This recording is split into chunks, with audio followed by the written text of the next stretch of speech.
आखिर क्यों हम अपनी ज़िंदगी बर्बाद करें, है ना? ये जो दुनिया है डियर, ज़रूरतों के हिसाब से चलती है। उसी सूरज का सर्दियों में इंतज़ार करते हैं और उसी सूरज का गर्मियों में लोग तिरस्कार करते हैं। और लोगों को जब तक हमारी ज़रूरत है, वो तब तक हमारे साथ रहेंगे, तब तक वो हमारा इस्तेमाल करेंगे। उसके बाद उनको कोई फ़र्क नहीं पड़ता कि हम कहाँ हैं, कैसे हैं, क्या कर रहे हैं, उनको कोई मतलब नहीं होता है। तो डियर, हम क्यों अपनी लाइफ बर्बाद करें किसी और के चक्कर में, है ना? कि कोई हमको थोड़ा सा कह दिया, हम क्यों किसी को इतना इम्पोर्टेंस दे कि वो हमें हर्ट कर सके, है ना? धीरे धीरे करके वो इम्प्रूवमेंट लानी चाहिए। वो मैं खुद अपने अंदर ला रही हूँ और मैं आप लोग के साथ वही शेयर करती हूँ जो मतलब मैं वो चीज़ें कर चुकी होती हूँ, जो मैं खुद फेस करती हूँ, है ना?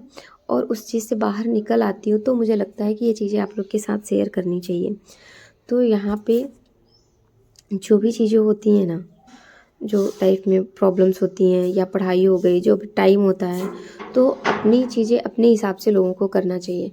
मैं अपनी चीज़ें अपने हिसाब से करती हूँ और कोशिश करती हूँ कि कोई कुछ भी कह रहा है, इफ़ेक्ट ना करूँ, मतलब ना पड़े मेरे ऊपर कुछ भी। बट क्या करें, वो चीज़ें हो जाती हैं, बट उससे होती तो सबके साथ है, बट उससे बाहर निकल जाना, ये बहुत बड़ी बात होती है ना? और सारा खेल तो हमारे माइंडसेट का होता है। हम अपने, जैसे अभी मैं डेली व्लॉगिंग कर रही हूँ ना, तो मैंने अपने दिमाग में बैठा रखा है कि डेली वीडियो बनाना ही बनाना है और एक वीडियो अपलोड ही करना है। चाहे वो छोटा सा हो, बड़ा सा हो, कितना भी बड़ा हो और कितना ही छोटा हो, बट एक वीडियो डेली अपलोड करना है। तो सारा खेल आपके माइंडसेट का होता है। उसी दिमाग को मैं आपको एक इंसिडेंट बताती हूँ, मेरे साथ जो हुआ था। कि मैं गई थी ना, मतलब मेरे पर्स में 6,000 रुपये थे, मैं कॉलेज जाती थी पहले। तो मैं आई थी घर से और पैसे थे मेरे पास, मिले हुए थे, तो मैं पूरा पर्स में ही रखी थी और आधार कार्ड और पैन कार्ड, एटीएम कार्ड, सारा कुछ मेरे पर्स में था। तो मैं ना बस से जाती थी क्योंकि मुझे डेली कॉलेज जाना होता था। तो जो एमएसटी वाली बस होती है, मैं उससे जाती थी। मैं एमएसटी नहीं बनवाई थी शायद, उस टाइम पे नहीं था एमएसटी। तो मैं पर्स से पैसे निकाल के दी, किराया दी। उसके बाद मुझे बस चेंज करना पड़ता था। तो मेरा कॉलेज जो था वो इलाहाबाद सिविल लाइन में था और मैं नैनी से कॉलेज जाती थी। तो मुझे जो चौराहा है, जो क्या बोलते हैं, क्या है, बालसन नहीं, बहराना में मुझे चेंज करना पड़ता था बस, है ना?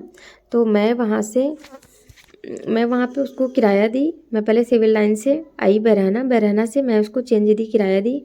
तो मैं पर्स से निकाल के दे दी। वहाँ पे बहुत सारे लोग, जो बच्चे होते हैं ना, जो मांगते रहते हैं, और बहुत सारे लोग थे, लेडीज़ भी रहती हैं, कुछ जेंट्स भी रहते हैं। तो मेरा पर्स वो उन्होंने कब निकाल लिया, कैसे निकाल लिया, मुझे कुछ भी पता नहीं चला। मुझे इतना सदमा जैसे लगा था कि बताओ, मेरे 6,000 रुपये खो गए, मैं क्या करूँ? बट फिर मैंने अपने दिमाग को समझाया कि चलो ठीक है, मैंने शॉपिंग कर लिया है, मैंने किसी को कुछ दिला दिया, जो भी था। फिर मैं अपने हिसाब से उसको, मतलब मान लिया, अपने आप को समझा लिया। तो ठीक है, माइंड सेट का होता है, मैंने समझा लिया, तो फिर मुझे बहुत अच्छा लग रहा था, बुरा नहीं लग रहा था फिर। तो सारा खेल अपने माइंडसेट का है। अगर कोई चीज़, आप एक चीज़ और ही देखिए कि जिसे हम पसंद करते हैं, वो अगर हमें कुछ बोलता है तो हमें इतना बुरा नहीं लगता है ना। अगर कोई दूसरा, मतलब ऐसा लग रहा है कि वो कैसे बोल दिया, नहीं बोलना चाहिए था, है ना, तो कितना बुरा लगता है। तो सारा खेल हमें हमारे माइंडसेट का होता है। अगर आप अपने दिमाग को समझाएं, देखिए दिमाग तो हमारा होता है, तो हम उसको जैसे ट्रेंड करेंगे वो वैसे ही काम करेगा। तो सबसे बड़ी चीज़ होती है अपने दिमाग को ट्रेंड करना, है ना, कि किस तरह से करना है, कैसे करना है, क्या करना है चीज़ें। जिसे मैं सोची कि चलो ठीक है, आज बहुत टाइम है, तो पहले आज मैं साबूदाना की खिचड़ी बना रही थी यहाँ पे, तो आज मैं साबूदाना की खिचड़ी नाश्ते में बनाई हूँ। तो आज से मैं थोड़ा, वैसे तो मैं जो बेडरूम है उसको तो डेली साफ़ करती हूँ, डेली साफ़ किया, 1-2 दिन में साफ़ किया, डस्टिंग वगैरह सारी चीज़ें। और फिर किचन तो मैं सोची अभी दिवाली में टाइम है, फिर भी धीरे धीरे करके इकट्ठा करेंगे तो फिर बहुत ज़्यादा बर्डन हो जाता है ना, फिर तबीयत भी मेरी इतनी सही नहीं है, तो मैं धीरे करके अभी से अपनी सफाई स्टार्ट कर दी हूँ। तो आज मैं अपना किचन साफ़ करूँगी और मैंने एक रूम साफ़ कर लिया है, अपना बेडरूम साफ़ कर लिया और किचन, ये 3 तो आज मैं सब ख़त्म कर दूँगी, साफ़ कर दूँगी। उसके बाद आगे देखती हूँ कि मतलब स्टोर रूम साफ़ करना है, उसके बाद मम्मी का रूम, तो फिर धीरे धीरे अभी टाइम है तो धीरे धीरे कर लेंगे। और मुझे कहीं जाना भी है तो वो मैं आप लोग को आने वाले वीडियो में बता ही दूँगी कि कहाँ जाना है, क्या किस लिए जाना है। तो यहाँ पे अभी आप लोग क्या दिवाली की सफाई कैसी हो रही है, मतलब चल रही है, आप लोगों ने स्टार्ट कर दिया? और जो जो लड़कियाँ बाहर रह के पढ़ रही हैं, ससुराल में नहीं हैं, वो अपने घर जा रही हैं नहीं जा रही हैं दिवाली में?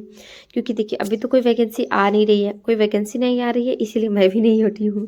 मैं भी अभी ससुराल में हूँ, जब वैकेंसी आ जाएगी, नोटिफिकेशन आ जाएगा, फिर मैं हट जाऊँगी अपनी पढ़ाई कंटिन्यू करने के लिए। क्योंकि देखिए इतना भी पढ़ाई ससुराल में इतने अच्छे से तो हो नहीं पाती ना। पहले मैं बताऊँ, मेरे पास टाइम होता भी नहीं तो मैं कभी कभी अपनी मम्मी से गप्पे लड़ाने लगती हूँ कि चलो ठीक है, फिर बेटी है तो फिर उसके साथ खेल लिया, मस्ती कर लिया। तो इतनी पढ़ाई नहीं हो पाती, लेकिन हाँ मैं कोशिश करती हूँ कि अच्छे से मेरी पढ़ाई हो जाए। ये मैं साबूदाने की खिचड़ी बना दी हूँ। आप लोग साबूदाने की खिचड़ी कैसे बनाते हैं मुझे ज़रूर बताइएगा। कुछ लोग ना मूंगफली को पहले भून लेते हैं, उसके बाद उसको पीस लेते हैं, ग्राइंड कर लेते हैं, उसके बाद बनाते हैं। यहाँ पे हम लोग ग्राइंड नहीं करते उसको, घर में पसंद नहीं है इतना। कुछ कुछ लोग होते हैं, उससे ना क्या होता है, जो साबूदाना वैसे तो खिला खिला ही बनता है, मेरा भी, मैं ऐसे बनाती हूँ तो। बट ऐसे होता है ना, कुछ लोग उससे ना मूंगफली जब पीस के डालते हैं तो एकदम से अलग अलग साबूदाना होता है। तो देख सकते हैं मैंने अच्छे से डस्टिंग कर दिया है प्रॉपर। जो ऑयलिंग वगैरह होती है ना, खाना बनाओ तो बहुत जम जाती है, तो मैं जम गई थी तो उसको अच्छे से कपड़े से साफ़ किया था। किचन मैंने साफ़ कर दिया था, अभी पूरा अच्छे से सेट नहीं किया था। फिर 3-4 बज गए थे, मुझे नींद नहीं आ रही थी, मेरा पैर इतना दर्द कर रहा था, तो मैं नैप नहीं ले पाई थी आज दोपहर में। क्योंकि इतना ज़्यादा पेन हो रहा था कि मैं सो ही नहीं पाई। फिर मैं कि चलो ठीक है कुछ काम कर, क्योंकि नींद तो आ ही नहीं रही थी।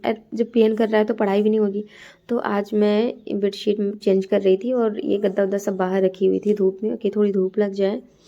तो मैं कि चलो ठीक है थोड़ा बेडशीट वगैरह ही लगा लेते हैं। फिर गद्दा वद्दा बाहर से ले आई, बेडशीट लगाई, थोड़ी साफ़ सफाई की, क्लीनिंग की, रूम की तो मोस्टली मैं करती रहती हूँ, क्योंकि बच्ची है ना, तो पूरे दिन खेलती है, रूम में आती है तो बहुत मैसी मैसी सा हो जाता है, तो मैं रूम को क्लीन ही करती रहती हूँ।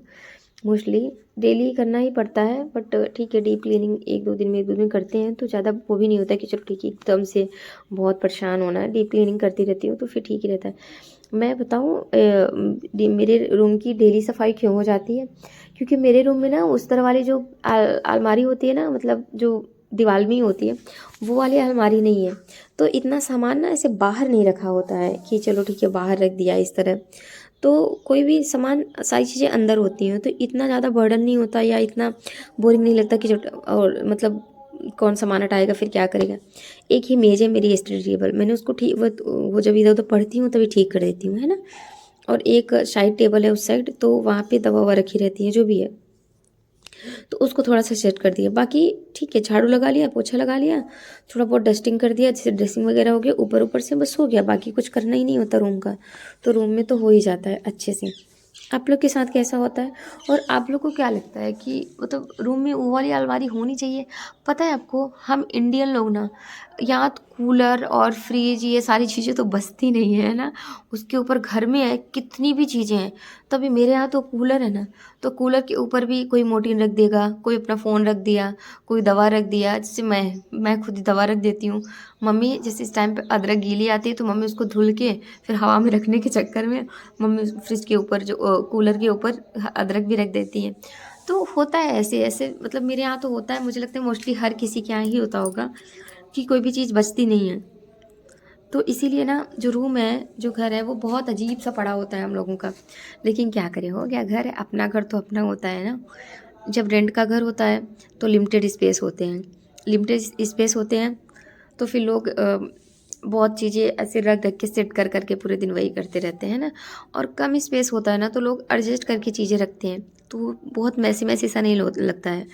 लेकिन जब अपना घर होता है, इतना बड़ा सा घर होता है, तो ठीक है कोई चीज़ कहीं भी ऐसा लगता है चलो ठीक है जल्दी में यहीं रख देते हैं, ऐसे ही रख देते हैं, कोई दिक्कत नहीं होती लोगों को। तो ठीक है, ऐसे ही सबके साथ होता है, तो मेरे साथ होता है। उसके बाद मेरी बेटी उठ गई थी, फिर मैं उसको रेडी की, दीदू लोग उसकी खेल रही थी बाहर, उसको आवाज़ सुनाई दे रही थी, तो कह रही थी हमको भी जाना है। तो बाहर गई बट उसको मिली नहीं उसकी दीदी लोग, तो फिर मैं उसको अंदर ले आई थी। मैं कि भी दादी उठ जाएंगी तो फिर दादी के साथ जाना, बट वो मान नहीं रही थी। फिर भी मैं उसको मना के कह रही थी दरवाज़ा खोल, फिर उसको मना के दिखाई हूँ कि देखो दीदी लोग नहीं है, कोई नहीं है, काऊ आ रही है, काऊ आएगी तो मारेगी, तो चलो कट्टू कर लेगी। तो फिर हो गया, मना के ले आई उसको अंदर। और वहाँ पे नानी दिख रही थी ना उसको, तो कह रही थी नानी आ जाओ आ जाओ आ जाओ, हाथ से ही बुला रही थी। तब भी मैं उसको ज़बरदस्ती बुला लाई थी अंदर। फिर उसकी दादी भी उठ गई थी, फिर बर्तन वाली भी आ गई थी, तो वो बर्तन धुल रही थी। फिर दादी आवाज़ से दादी भी बिट्टू की उठ गई थी। फिर रेडी हुए गए दोनों लोग, फिर चले गए। तो डियर, आप लोग की दिवाली, आप लोग कहाँ से हैं और आप लोग दिवाली में क्या करने वाले हैं, या मैं तो मतलब डेकोरेशन वगैरह क्या करने वाले हैं, मतलब मुझे थोड़ा सा सजेस्ट करिएगा डेकोरेशन के लिए, क्योंकि मुझे अपना पूजा घर डेकोरेट करना है। तो मुझे अभी तो समझ में नहीं आ रहा मैं क्या करूँ, फिर मैं देखती हूँ क्या कर पाती हूँ क्या नहीं कर पाती हूँ। अब पता नहीं, मुझे समझ में नहीं आ रहा आप लोग कैसे कर रहे हैं, क्या कर रहे हैं, और आप लोग की दिवाली की सफाई कब से स्टार्ट हो रही है बताइएगा। और इस दिवाली के चक्कर में आप लोग की पढ़ाई कैसी चल रही है ये भी बताइए, क्योंकि मेरी पढ़ाई तो नहीं हो पा रही है अभी ना। मैं अभी से सही से ठीक भी नहीं हो पा रही हूँ, इसलिए मुझे मेरी पढ़ाई और नहीं हो पा रही है कि मैं अपनी पढ़ाई कर लूँ। और सबसे बड़ी बात क्या होती है ना, कि जैसे मैंने आप लोग को पहले बताया, माइंडसेट, जो माइंडसेट है ना मेरा, अभी मैंने उसको समझा रखा है कि थोड़ी ठीक है दिवाली है तो मस्ती कर लो, और अभी मेरी थोड़ी तबीयत भी ठीक नहीं है ना, तो मुझे लग रहा है कि पहले मैं ठीक हो जाऊं, उसके बाद फिर मैं अपनी पढ़ाई स्टार्ट करूंगी। और अभी तो मेरा करंट अफेयर भी नहीं हो रहा। मैंने आप लोग से बताया था कि मैं करंट अफेयर कंप्लीट ही करती हूँ, बट क्या करूं, अभी मैं अपना करंट अफेयर भी कंप्लीट नहीं कर पा रही हूँ। मुझे इतना कभी कभी ना ऐसे बहुत फ्रस्ट्रेट होने लगता है, उलझन सी होने लगती है कि बताओ मैंने अपनी पढ़ाई एकदम से बंद कर दी एकदम से। मैं देख लेती हूँ थोड़ा बहुत, किताब से ही देख लेती हूँ। जो मैंने आज क्या देखा था, पंचवर्षीय योजना देखा था, और थोड़ा सा आर का फिर से सिलेबस देखा था। पीसीएस का पेपर कैंसिल हो गया। हाँ, पीसीएस का फॉर्म कौन कौन भरा था और पेपर कौन कौन देने वाला था बताइएगा। और पीसीएस की नई डेट क्या आई है ये आप लोग को पता चला कि नहीं चला, क्योंकि मैं पीसीएस का फॉर्म भरी थी, मुझे लगा पेपर है, तो मैं पेपर अगर अभी होता तो मैं देने वाली नहीं थी, सही बता रही हूँ। क्योंकि मैं ठीक नहीं हूँ, मैं पढ़ नहीं पाती, तो मैं अपना पेपर नहीं देने वाली थी इस बार, अभी जब अगर 27 को होता तो। और आप लोग पेपर कौन कौन भरा है पीसीएस का, आर ओ का ज़रूर बताइएगा। अब जो आने वाली मेरी वीडियो होगी ना, वो मैं आर ओ और पीसीएस पे ही दूंगी, क्योंकि देखिए सुपर टेट आ नहीं रही है तो फिर कोई मतलब नहीं है सुपर टेट पे, है ना। तो पहले पीसीएस है तो पीसीएस दूंगी, उसके बाद आर ओ दूंगी। तो यहाँ पे उसके बाद मैं आ गई थी रूम में, अपनी बेटी को तैयार करके, मतलब बाहर से मना के लिवा लाई थी। फिर वहाँ पे मैं पढ़ने लगी थी, तो फिर अपना भी पढ़ रही थी। देखो डॉगी है, काऊ है, कॉट है, मतलब गोट है, कैट है, ये कह रही थी। वो ना आलू, उसको आलू इतने अच्छे से बोलती, आलू है मम्मा आलू। तो मैं कि नहीं बाबू, आलू तो है, बैगन है, ठीक है। उसके पापा हिंदी में पढ़ाते हैं, मैं उसको इंग्लिश में पढ़ाती हूँ। उसके चाचू भी हिंदी में ही पढ़ाते हैं। जब मैं बताती हूँ इंग्लिश में, तो कहते तुम अपनी मम्मा से ही इंग्लिश में पढ़ा करो, मेरे से हिंदी ही आती, मैं हिंदी ही पढ़ाऊँगा। और ऐसा नहीं है मतलब कि मतलब उनको बताते नहीं है, आता नहीं, उनको लगता है कि हिंदी में ही सारी चीज़ बतानी चाहिए। वो सिर्फ मिस्टी को नहीं, वो दूसरे के बच्चे को भी अगर वो इंग्लिश में बोलते हैं ना, वाटर वगैरह ये सारी चीज़ें, तो कहते नहीं जल बोलो, जल शुद्ध शुद्ध हिंदी बुलवाते हैं। तो वो क्या, और मेरा मजाक भी उड़ा देते हैं, कभी कभी उड़ाते रहते हैं, ये बताओ इंग्लिश बता रही हैं, सिखा रही, कहती बिट्टू तुम अपनी मम्मा से इंग्लिश में वो किया करो, मुझसे नहीं किया करो। तो हो गया। भैया हमारे बहुत अच्छे हैं, और मेरी फैमिली भी बहुत अच्छी है, ठीक है, सपोर्ट करती है। अभी तक मैं शादी के इतने साल बाद, 7-8 साल होने वाले हैं, मैं तब से पढ़ ही रही हूँ। बाहर वाले फिर भी कहते हैं कि चलो ठीक है अब छोड़ दो, कब से पढ़ रही हो, बट घर वाले ठीक है सपोर्ट करते हैं, है ना। और हो गया, चीज़ें मैनेज कर लेती हूँ। जब चीज़ें नहीं मैनेज होंगी, जब वैकेंसी आ जाएगी तो फिर मैं देखूँगी। पीसीएस के लिए मैं क्या कर रही हूँ, मुझे लगता है कि अभी ना मैं पढ़ तो लूँगी, मेरा प्री तो निकल जाएगा सिर्फ पढ़ने से, है ना। बट प्री निकालना बड़ी बात नहीं है, बड़ी बात है वो मेंस के लिए जो लिखना होता है। देखिए जब आप पढ़ेंगे नहीं तो आपके पास कंटेंट नहीं होगा, जब आपके पास कंटेंट नहीं होगा तो आप मेंस में लिखेंगे कैसे। और वहाँ पे इतना कम टाइम होता है कि अगर आप सोच सोच के लिखेंगे ना, तो सारा टाइम सोचने में ही चला जाएगा और आप लिख नहीं पाएंगे। आपके पास इतना पर्याप्त कंटेंट होना चाहिए कि आप वहाँ पे लिखें तो आपको सोचना नहीं पड़े कि मैं यहाँ पे क्या लिखूँ क्या लिखूँ।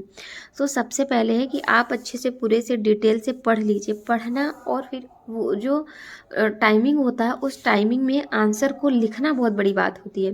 प्रैक्टिस करना बहुत ज़रूरी है, किसी भी चीज़ की प्रैक्टिस करना हो तो, इसलिए मैं अभी थोड़ा सा उस पर फोकस नहीं दे रही हूँ।